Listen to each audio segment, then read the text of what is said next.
کبھی زندگی میں کچھ ایسا ہو جائے جس کی وجہ آپ کو بالکل سمجھ نہ آئے، آپ سوچتے رہیں میرے ساتھ ہی ایسا کیوں ہوا، اللہ نے ایسا کیوں ہونے دیا، لیکن ہر بات ہمیں فوراً سمجھ آ جائے یہ ضروری نہیں۔ کبھی اللہ ہمیں کسی ایسی چیز سے بچا رہا ہوتا ہے جس کا ہمیں ابھی علم ہی نہیں ہوتا، اور کبھی وہ ہمارے لیے ایسی آسانی پیدا کر رہا ہوتا ہے جس کا ہمیں ابھی اندازہ بھی نہیں ہوتا۔ اللہ تعالیٰ کا ایک بہت پیارا نام ہے اللطیف، یعنی نرمی اور چھپی ہوئی حکمت کے ساتھ اپنے بندوں کے معاملات سنبھالنے والا۔ اللہ تعالیٰ فرماتے ہیں وَهُوَ اللطیف الخبیر، اور وہ نہایت باریک بین پوری خبر رکھنے والا ہے۔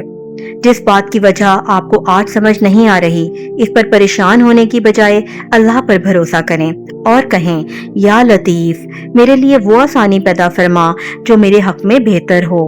آپ سب کچھ نہیں دیکھ سکتے لیکن اللہ سب کچھ دیکھ رہا ہے۔